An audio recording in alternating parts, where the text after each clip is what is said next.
I was this close to sell my dream guitar. And here's why. This is my dream guitar. This is a Kiesel Delos. I bought this mainly because I follow Philip McKnight's channel and I love him. And he had, this was before he got his signature guitar, but this was his color, copper pan metallic. So I mainly got this after watching his video.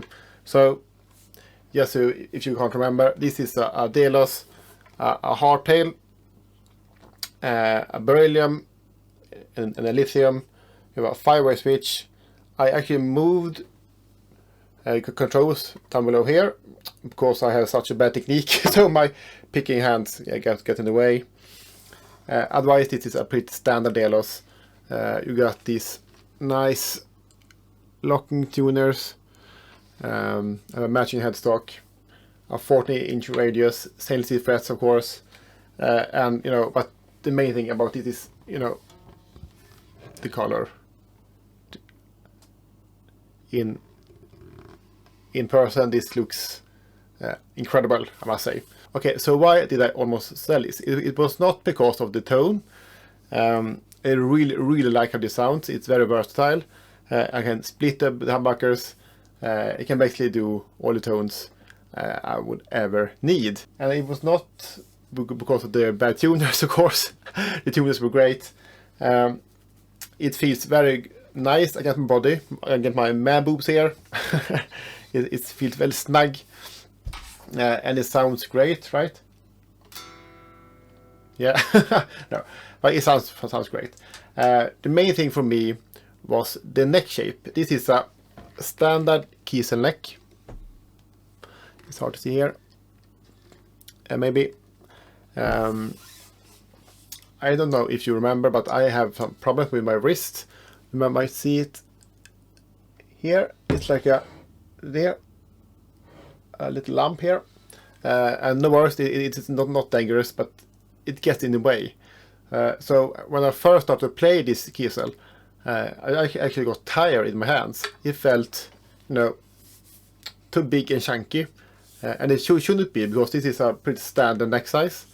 But it felt big, and I think the most big issue for me was its width. It was pretty wide, wider than I had expected. And that's, of course, the downside with having a Kiesel, that you don't know beforehand, if you buy a new one, how it will feel.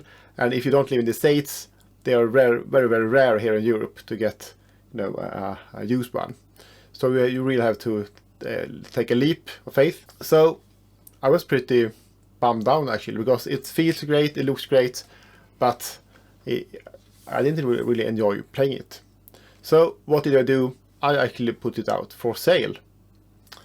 I had it in a store. It got some interest, but no one was really hooked on it. So that took about a month. Then I talked to the store, and we agreed that I would take it home and maybe let it sit for a while.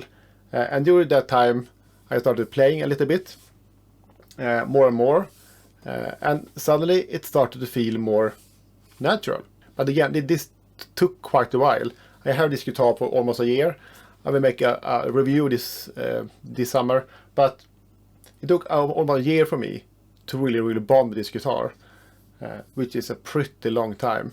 And honestly, if I have got a decent offer a while back, I would probably have sold it.